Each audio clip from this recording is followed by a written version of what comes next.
বন্ধু, আমি বিকালে নাস্তার জন্য একটি কেক বানাবো। সেই জন্য আমি 1 কাপ চিনি দিয়ে দিলাম। অনেকে চিনি গুঁড়ো করে দেয়, কিন্তু আমি গুঁড়ো করে দিলাম না, এমনি দিয়ে দিলাম। একটি ডিম দিয়ে আমি কেকটা বানাবো। এই যে ডিমটা আমি নর্মালে রেখেছিলাম, এখন আমি বের করে নিয়েছি। এখন আমি এটাকে এটা দিয়ে আমি সুন্দর করে চিনিটা গলিয়ে নেব।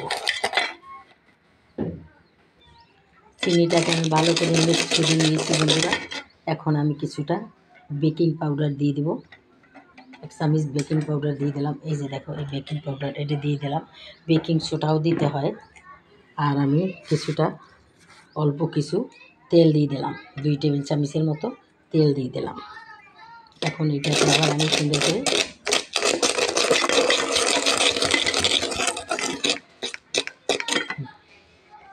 হয়ে গেছে বন্ধুরা। আমার চিনিটাকে সুন্দর করে ডিমটাকে আমি গালিয়ে নিয়েছি।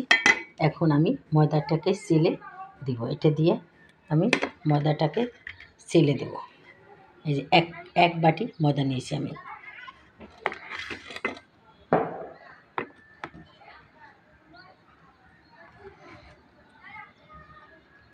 হয়ে গেছে বন্ধুরা ময়দাটা আমার সালা। আধা কাপ গুঁড়ো দুধ দিয়ে দিলাম এবার। এখন এটাকে সুন্দর করে মেখে নিব। এখন সামান্য পানি দিয়ে দিব, সামান্য একটু পানি দিয়ে দিব। দেখো বন্ধুরা, ব্যাটারটা আমার হয়ে গেছে। দেখো কত সুন্দরভাবে হয়েছে। দেখো এভাবে পড়লে বোঝা যাবে যে এটা হয়ে গেছে। যত আমি এটাকে এভাবে মেখে নেব, অতই এটা কেকটা নরম হবে, স্পঞ্জি হবে। তাই আমি সুন্দর করে ক্যামেরা অফের সময় এটাকে আমি সুন্দরভাবে ফেটে নিয়েছি। এখন বন্ধুরা আমার হয়ে গেছে ফেটা। এখন আমি একটা সিলভারের একটা ডেকচি নেব, একটা পাত্র নেব। সেখানে আমি কিছু আচ্ছা, সেটা করার সময় তোমাদের দেখিয়ে দেব। এই দেখো কত সুন্দর একটা ব্যাটার হয়েছে। দেখো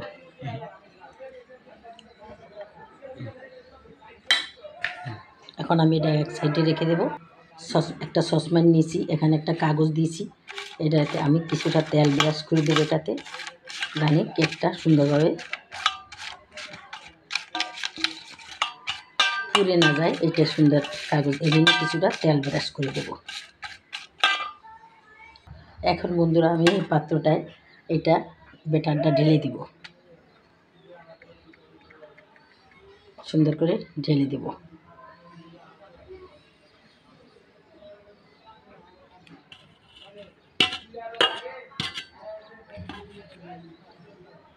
হয়ে গেছে বন্ধুরা। এখন আমি এটাকে একটু এইভাবে করে দেব,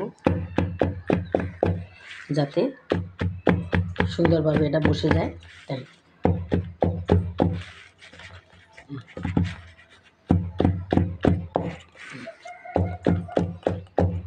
এখন আমি একটা চুলায় পাতিল বসিয়ে দিব। 10 মিনিটের মতো গরম করে নেব পাতিলটা। তারপরে একটা স্ট্যান্ড বসিয়ে দেবো, সেটার উপরে আমি এটা বসিয়ে দেবো। এখন বন্ধুরা এভাবে একটা পাতিল বসিয়ে দিছি, তার ভিতরে একটা স্ট্যান্ড বসিয়ে দিছি। 10 মিনিট মধ্যে এটা গরম করে নিয়েছি। এখন এটা বসিয়ে দিলাম। সিলভারের একটা ঢাকনা দিয়ে দিলাম। সিলভারের ঢাকনা দিলে কালারটা সুন্দর হয়, তাই একটা সিলভারের ঢাকনা দিয়ে দিলাম। এখন আমি 20 মিনিটের মতো এটা জাল করে নেব। লো আছে, হাই আঁচ দেওয়া যাবে না, তাহলে পুরি ভালো হবে না। মিডিয়াম আছে এটা আমি রান্না করে নেব। দেখো বন্ধুরা আমার কেকটা দেখো কত সুন্দর হয়ে গেছে। দেখো বাজে না। এখন আমি এটাকে তুলে ফেলবো, পরিবেশন করে তোমাদের দেখাবো। এখন বন্ধুরা ছুরি দিয়ে আমি এটাকে চারিদিকে এভাবে করে কেটে করে বের করে ফেলবো। দেখো বন্ধুরা আমার কেকটা একটা ডিম দিয়ে এক বাটি ময়দা দিয়ে, পাউডার দুধ দিয়ে, বেকিং পাউডার দিয়ে সুন্দর করে আমি কেকটা তৈরি করেছি। দেখো বন্ধুরা তোমাদের কাছে কেমন লাগে। যদি ভালো লেগে থাকে বন্ধুরা অবশ্যই আমাকে একটা লাইক দিবে, আর আমার চ্যানেলটাকে শেয়ার করে দেবে, আর আমার সাবস্ক্রাইব করে দেবে বন্ধুরা। তাহলেই আমি এই রকমের সুন্দর সুন্দর ভিডিও নিয়ে ভবিষ্যতেও আসতে পারবো বন্ধুরা। এর চেয়েও সুন্দর সুন্দর কেক আমি তৈরি করে তোমাদের দেখাবো। তাহলে বন্ধুরা খুবই সুস্বাদু মজাদার এই কেকটা তোমরা বানিয়ে খেয়ে দেখবা।